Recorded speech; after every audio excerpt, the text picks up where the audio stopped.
if you want to learn about traveling, skincare, fashion, what to pack on the plane, all of those things, this is the video for you.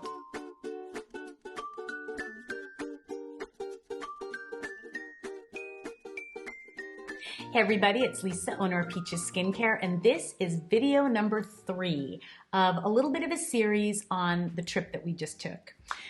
If you want to learn more about Peaches, you can go to Peaches Skincare, visit our website, look at the products. We are redoing our website right now, and we are also putting more products in glass. So the labels may not look very professional. They are temporary, but we wanted to get everything out in our products because our clients need it. They're special. They're food for your skin. They will change and transform your skin like nothing else. And you get me as your personal holistic master esthetician. You can also visit us on YouTube, TikTok a little bit, and Instagram, where you'll see a few pictures from this trip. I didn't post a lot, but there's a few. And maybe during these videos, John will slip a few pictures in as well. So this is number 3. If you haven't watched number 1 and 2, you may want to. And then even prior to that, I had a video where I showed what I packed as far as my products and what I bring. And I bring everything. If you're not going to take care of your skin when you're traveling, you're going to struggle when you get home. You're in different flora and fauna. You're in different environments. You have different water systems. You're eating different food. I think I said in the last video, I made it my business to eat a pizza every day in Italy. The food in Italy was remarkable. My husband is an incredible cook, and my son is a Michelin star sous chef, and my son-in-law is an incredible cook. So we get great food. And there were times I'd think, wow, Kent's food's better than this. But in general, the pizzas, the pastas, the way that Italy has such fresh food. And from what I understand, they have very strict rules. In fact, we went to a winery and they're not allowed to water. It has to come organically and naturally, if I said that right. So the food is incredible, but it wreaks havoc on your system. When it wreaks havoc on your gut health, which it did with me a little bit, actually not really in Italy as much, it comes out on your skin. The last video I showed you all the supplements I brought. I am lactose intolerant, so I had to take a Lactaid every day or a couple, and it made it wonderful because I never had an episode. An episode is awful. It doesn't feel good. You think you're gonna die. And I really worried about that in Italy because of all the cheese and the creams. I was mindful, but I had a gelato every night. Gelato, gelato, gelato. I mean, I made it my business with that too, to find the best gelato, and it was so much fun. Allowing yourself to explore, allowing yourself to let go. I am a homebody. I like things a particular way. At night, I have my weighted blanket, my special blanket, my pillow, and I had to go outside my comfort zone, and I'll tell you something. It changes you. It makes you a better person, and it makes you appreciate your life so much. Even if you're going camping, even if you're just going to a friend's house, travel is such a beautiful thing. Okay, so hopefully you watched number 1 and 2. You know where we went, you know why we went. And now I'm going to talk to you about, I'm going to kind of go through each step, the handbag I brought. So I love beautiful handbags. I buy a lot of vintage handbags. I have been blessed enough to buy a few handbags of my own, and I do love a high-end, I can't think of the word, luxury handbag. I have a Louis Vuitton, I have a couple. I have a Chanel that is a vintage Chanel that I was able to get in an auction. I have so many beautiful things, but everyone kept saying, leave your luxury items at home. Leave your luxury items at home. In my opinion, I did bring my Apple Watch. I probably could have brought my Rolex. I have a beautiful vintage Rolex. But you are taking a chance with pickpockets. Everyone told us stories about pickpockets. Kent and I were so blessed. We did not have one incident. But we didn't sit there and stand out. I wanted to look elegant on this vacation. I wanted to look beautiful. Digressing, I brought things that were, I brought beautiful pairs of jeans. I brought beautiful tops, but I didn't go very bright. I did blacks and whites and things I could wear over again.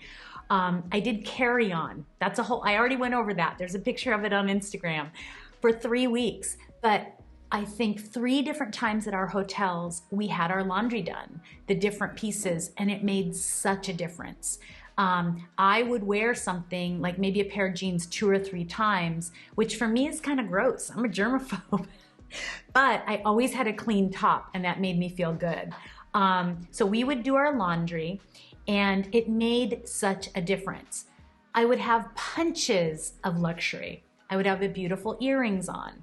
I loved my watch, and I don't think I'll probably get into this later, but when I got to Milan, something I really wanted to do in Italy was to either in Milan or Florence, not necessarily Paris. We lost a day there because our flight turned around the first day. It's such a bummer, long story. But I really wanted to buy something special in Italy, a luxury item. At first, I thought it was going to be a handbag. There was even a point where Kent really wanted to buy me a piece of jewelry. But when I sat down looking at it, it wasn't something that was about me. I'm not someone who wants to throw things in your face. Not in your face. I want little bits of luxury. I don't want to be, I don't need a $5,000 bracelet on my wrist. Although they're beautiful, I just couldn't, for me, it didn't seem like it was beautiful enough, or it was me. I ended up being in Milan where Missoni is, and I have a Missoni vintage outfit, which is very beautiful. I've worn it a few times in my life. I found it in a lovely little store in Montecito for not very much. And I've always loved that chevron pattern, the unique vintage chevron pattern. So we were in Milan, we went into Missoni, and Kent said, "Do you want anything here?" You also pay less for luxury in Europe, if for those of you who don't know it. And, you know, I looked at blankets, I looked at a couple outfits, but I wasn't going to wear some of those things around town. I live by the beach. I'm a beach girl. I'm a jeans and t-shirt girl, but I also love to look very good, especially as I'm maturing. I want to look my best. But he looked in one of the cases, and there was a beautiful Missoni strap that was going to match my Apple Watch. And I thought, oh God, how much are they gonna charge for this? I'm like, I am not buying that for $1,000, even $500. You know, digressing, we went to a couple vintage shops, and there were beautiful Gucci bags and beautiful Louis Vuittons. But I looked at Kent and I said, I have several of these and I love them so much. I don't need another one. I would rather buy from an artisan, which I did do, and maybe I'll even show you those things. I chose to buy artisan things, crafts from people, locals, and they were beautiful. But when we were in Missoni, I ended up falling in love with this watch band, and it was under $200. And to me, that was a value.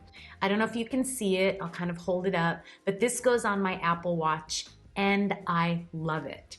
So even though I didn't bring high-end, you know, a high-end watch to wear, which I saw so many women wearing, and kind of felt, gosh, I wish I would have brought it because they looked so classic and so beautiful.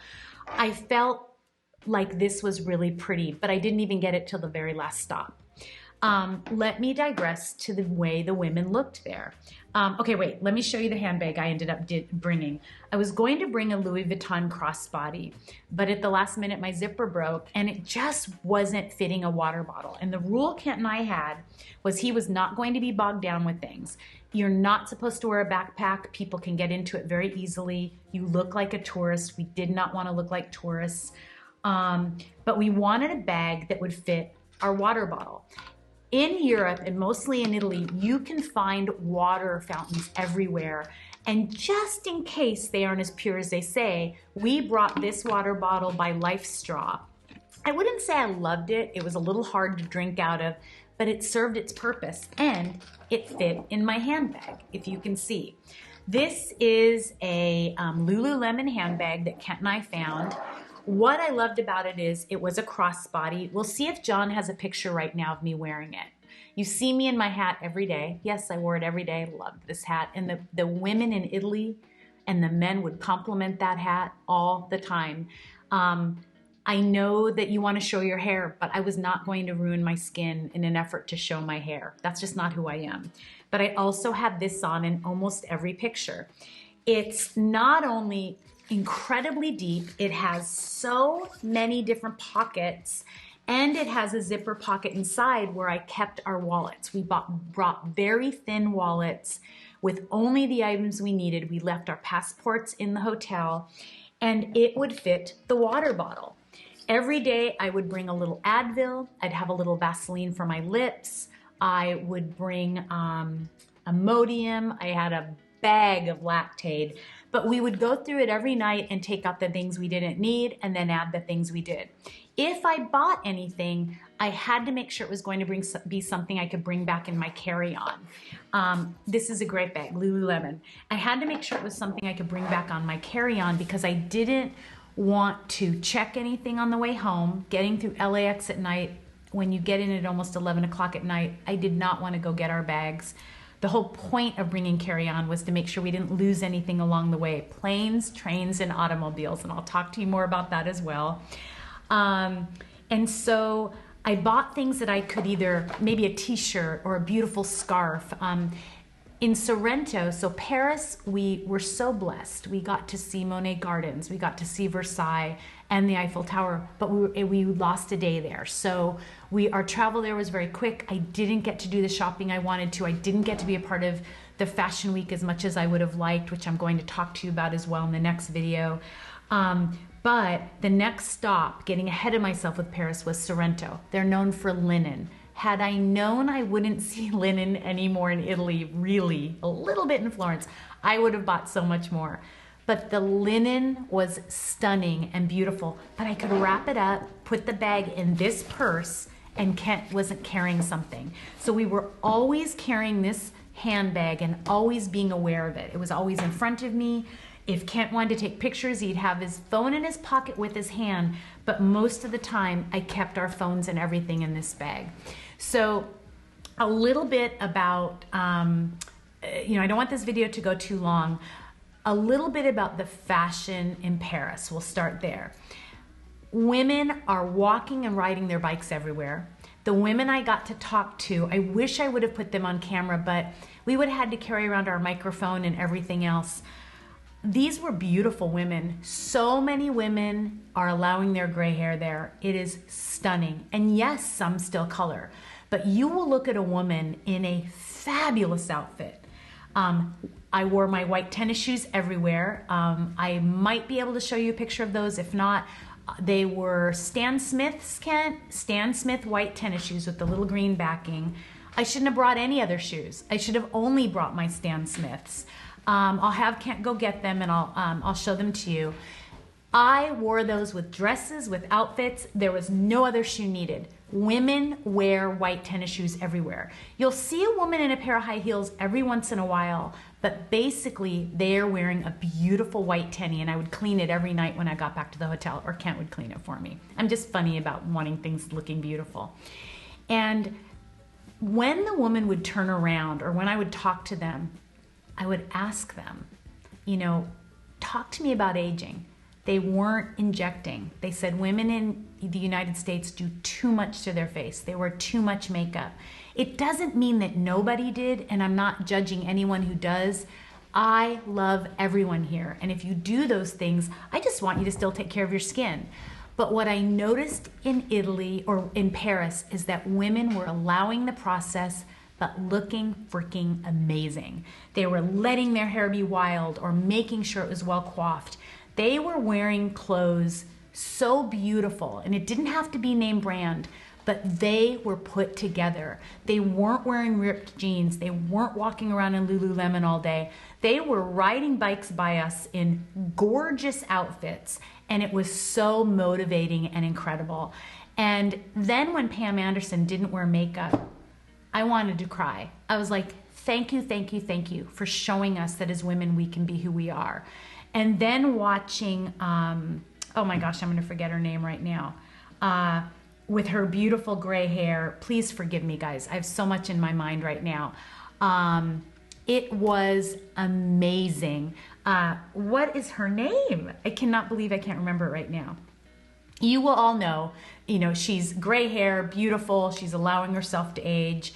The point of Paris Fashion Week is that what we got from it is the beauty industry is changing. The message is changing. People are realizing we are sending such a terrible message to young people about changing their faces. Plump up your lips in your 20s and 30s. Do Botox. You know how I feel about it, but I'm not going to get into it because I want you all to know I want you here regardless. But the point is, the story is changing, and I felt like going, hello, Peaches Skincare. I've been talking about this for decades, and finally you're listening. So here are the tennis shoes I wore in Europe. Everywhere, with dresses, with outfits. They are affordable. I have really great shoes that are over $100, $200, and these were under $70, and I'm going to get more. My feet, I've had surgery on both toes, were amazing the whole time. I had compliments on them. People asked me about them, and I saw other women wearing them. It didn't have to be something super high-end, not that you can't go get high-end. Okay, so the end of this video. Now we're gonna move on to number 4. I hope you loved it. I hope I'm encouraging you. I hope I'm giving you a slice of our trip and encouraging you to take adventures and to live today like it could be your last, because it could be. And I hope that I have encouraged all of you to uncover your true confidence.